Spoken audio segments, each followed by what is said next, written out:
Hello everyone and welcome to Mr.E Things, and today we are talking watches. Today we have the small but mighty Marathon MSAR. This watch is really cool. It's a milk spec automatic watch while still coming in at a small 36 millimeters. There's something just so cool about having a something so small and compact but with the same capabilities as my Seiko Marine Master 300. That's right, this watch has a 300 meter depth rating as well as a sapphire crystal. This is the Marine Master 300, by the way. It has a 120 click unidirectional bezel as well. The only thing that's missing is the monocoque construction that the Seiko has and the helium resistance, but you know, there are some plus and minuses of having a monocoque construction. We'll talk about that later. So the watch comes in at 36 millimeters across, as well as a 43 millimeters lug to lug and 13 millimeters thick. The movement inside is a Sellita SW200-1 automatic movement beating at 4 Hertz with a power reserve of 38 hours.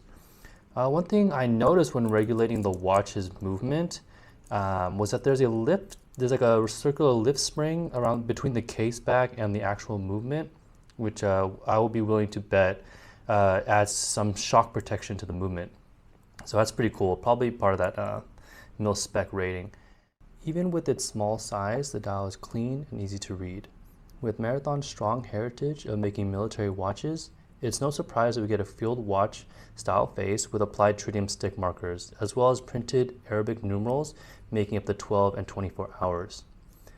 We also get the word Marathon and automatic at the 12 and 6 respectively, as well as a radiation symbol at 3 and H3 at the 9. This is to note that the tritium is radioactive, but don't worry, it's perfectly safe. The tritium markers are set up on a crisp white syringe-style hands over a matte black dial. When compared side by side with a watch with a true black dial, such as the Marine Master 300, the dial can come up a couple shades lighter than black. The lightness of the dial is also highlighted by the fact that the sapphire crystal is not AR coated, where the Marine Master is. I've taken this a few dives out in open water and I haven't had an issue with glare legibility even in bright daylight, so I wouldn't worry too much about it. One thing you can't miss when looking at this dial is just how deep it is. The reason why the dial is set back so deep is that you can see that the tritium tubes on the applied hour markers, as well as on the hour, minute, and even second hands, they're all stacked, so they have to be able to clear each tube. So it really gives this watch a really deep 3D dimensional look to it, which is really cool. The rehaut is also curved so that when you see the lume, or not the lume, the tritium glow, you can see it reflect off of the rehaut and leads on to the bezel, kind of like a chapter ring. It's quite cool. Now, tritium tubes differs from regular lume is that it doesn't need an external light source to charge, which is great that it glows 24 hours a day, no matter if it's been exposed to light or not, which is great in military applications. But not just military applications, it's great for when I look at my watch at 3 o'clock in the morning, where it's been sitting in a dark room all night, it still glows just as bright as it did when it was out during the day. The downside of tritium is that it will fade eventually. Marathon states that these have a lifespan of 25 years. I'm not sure what it takes to get these replaced. I'm sure it's not easy, but yeah, I will admit that is a con for me to know that in less than 25 years, I will need to go and source new tritium tubes. Another con is that tritium tubes just don't glow that bright. Now, I guess there are positives and negatives to this, which I'll explain next, but I will say that the tritium tubes allow the illumination, not lume, but illumination, to be quite sharp in these little stick markers, whereas a typical lume application has to be quite large to absorb more light. Okay, now to compare the luminescence of this watch, I'm going to go ahead and put it next to this SKX 007, which I'm sure most of you guys are familiar with. Now, I will warn you that the illumination of tritium is just not that bright when it's compared to lume, but I assure you that with the naked eye, it's very easy to see, and after maybe an hour, the tritium will be glowing brighter than the luminescence. So here I'll turn off the lights and the camera will adjust, and you'll just see that the lume pip will be glowing, but it will be very difficult to see the actual hands themselves. All right, here we go.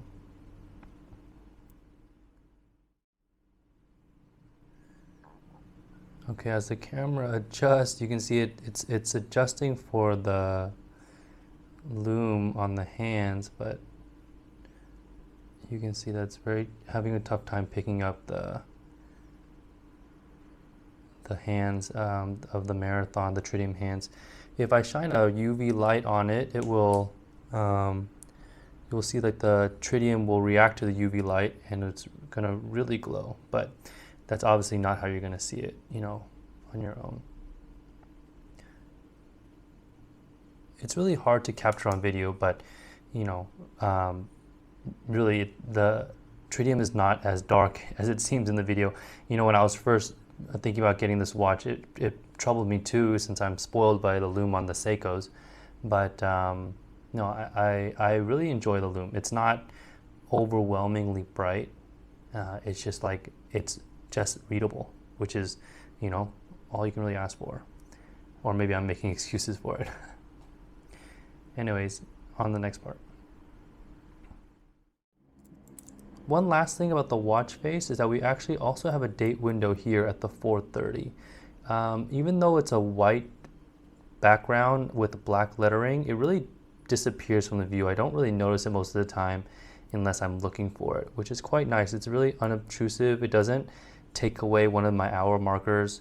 So when I am in the dark, I will still see a fully lumed face, meaning every hour marker is visible.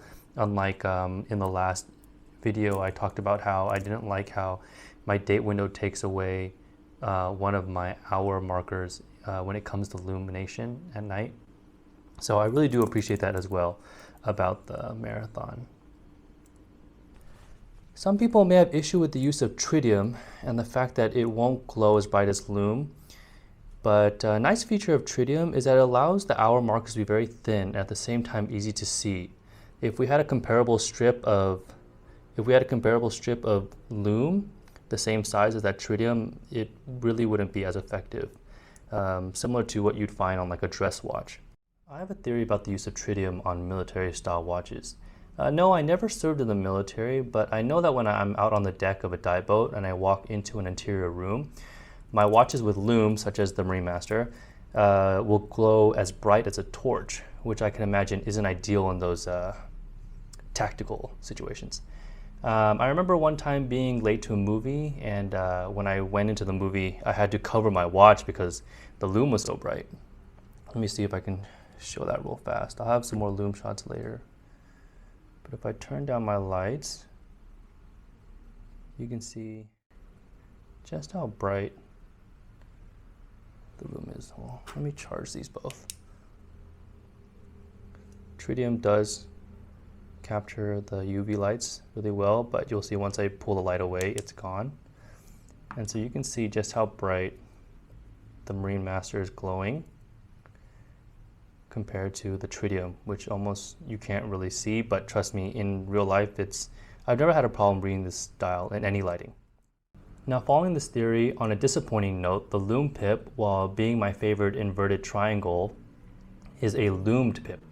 This kind of defeats the purpose of having tritium on the watch. As a civilian, it's not an issue, but I would prefer if the watch was completely lumed or completely tritium, like, dare I say, a Luminox. Now, moving on to the bezel. Moving past the lumed pip on the bezel, I really like this bezel. The deep engraving and full indexing really makes this a winner for me. Some people may prefer ceramic for the bezel, but to be honest, as someone that likes patina on my things except for the crystal, I just don't like scratches on the glass. I like my crystal to be sapphire, and I'm fine with any non-ceramic bezels.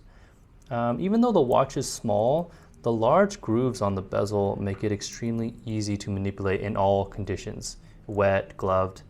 in the office. As the action of the bezel is extremely crisp, each indent really snaps into place. I mean, it's just really nice. Everything lines up perfectly too. Let me bring this up to the mic so you can hear that. I mean, that's a really nice bezel. It's a different style than what you would find on a Seiko. Seikos are more smoother. I mean, just as precise, but smoother, like you're turning a safe. This is the Seiko. Whereas the Marathon, it's more snappy. It's more like crisp. I mean, you can feel like each indent.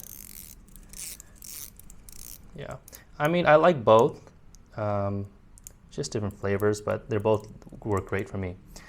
Now moving on to the case. The case is made out of 316L stainless steel. It's a very common material used for stainless steel dive watches. It has a very classic shape with a slab side on the left and very effective crown guards on the right. Even though the crown is at a 3 o'clock position, I never had any problem with it digging into my wrist. I believe on the larger Marathon dive watches, the crown is a little bit bigger, but you can see that it doesn't even make contact, just barely. The knurling on the crown is also really nice. It's very easy to manipulate with wet hands. You shouldn't be unscrewing your watch when it's wet, but it's there. As mentioned before, this is not a monocoque case. This watch features a traditional screw-back case, but I don't count this as a negative at all. Combined with its common Salida movement and the accessibility of the case back, it was very easy for me to regulate this watch myself. Upon receiving the watch, I was running about -2 seconds per day. Not bad, but I prefer my watch to be running faster than slower. And so with many weeks of measuring my watch over apps, as well as a time grapher, I was able to open up the case back, and just with a little turning screw on the regulator, I have it to an average of 0.02 seconds per day. That's over a 5-day average, so really, really nice. I really appreciate that. For example, my Seiko is running at -2 seconds, same as this one when it was stock, and I will have to send this to Seiko to have it regulated because I don't want to have to open the watch, which is much more difficult with a monocoque case. Now moving on to the strap. This watch is available with either a silicone strap or a stainless steel bracelet at 18 millimeters. I prefer bracelets. They just fit my wrist better. And it has a solid end links as well as screwed links, which I definitely prefer. Much more easier to adjust yourself. The links is almost, dare I say, like a oyster style, but it has a little bit of the center link kind of lifts a little bit, so it creates a little bit of a more 3D feel to the bracelet. But in actual use, it's fine. I would prefer if it's flat, just like a traditional oyster, but it's fine. It looks nice to me. The downfall of the bracelet is definitely the stamped clasp. Now this is probably the weakest part of the watch. I got a few complaints about this. I mean, I don't mind stamp clasp, to be honest, but I don't like this keeper. It's the only polished part of the watch, and it just doesn't match with everything being brushed, and it just kind of looks cheap, and it scratches really easy, but I don't really mind scratches. I also don't like that the clasp, they all come with either a government seal, like they have a United States, Canada, I think they also have an Israeli seal, or you can just get the Marathon logo. I would much prefer just to have a blank clasp, personally. But the positive side, it does have 5 micro adjust as well as a diver's extension, which I always find as a plus. This watch, I wear it slightly loose, not very loose at all, but it is able to squeeze over a wetsuit at the wrist without making any adjustments.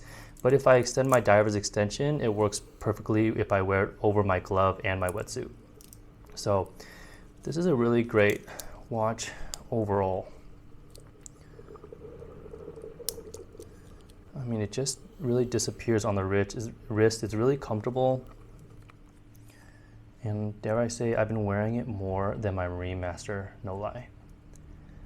Okay, now, so my conclusions. I've only had this watch for a few months now and only taken on a handful of dives. I really wish I could have done more dives with the watch, but all my recent trips have been canceled due to some virus. I did use it on my last free diving as well as scuba diving trip, and it performed flawlessly. I remember when I'm free diving, I'll wear it on the inside of my wrist. And I remember I was doing my breath holds in the pool, and I was just staring at my watch and watching the seconds, the smooth seconds just sweep across, and it was very relaxing, even though I can feel the carbon dioxide levels rising in my body. I also use it on scuba diving, and the visibility is fine. I was really hoping to take it onto a night dive because I was really curious to see how the tritium would hold up underwater on a night dive, because even my Marine Master, I will have to recharge with my flashlight underwater to see it. So unfortunately, I cannot comment on the visibility of this watch on night dives, but as far as day-to-day use, I love it. I have no problem with the tritium. It's perfectly bright enough for me.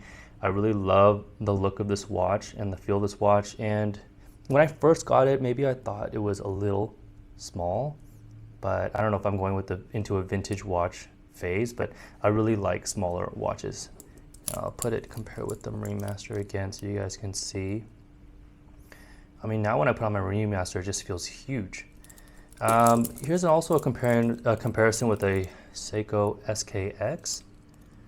I think the SKX is a 42.5. The Marathon is a 36 millimeter. And you can see. Now I know a lot of people kind of think 36 is too small, and I get it. But I really think that if you are looking for something different, and you have a watch of all the same kind of divers, give this 36 millimeter a try. I mean, it's really nice. I've really loved it, and I feel kind of guilty that I don't wear my Marine Master as much because it is a nice watch, but day to day, it's this watch is I really appreciate the weight and the size. It just moves out of the way. So I'd just like to end this video by saying thank you to all my viewers, especially the ones that have stuck around to the end, because I have a special discount code for you guys. I've been talking with Ngoman Watches and have secured a $40 discount on all Marathon MSAR and GSAR models. That's the 36 millimeter MSAR as well as the 40 millimeter GSAR. And the code is MRE40 at checkout at Ngoman Watches. So that's MRE40 at Ngoman Watches. All right, thank you guys very much, and I'll see you at the next video. Bye.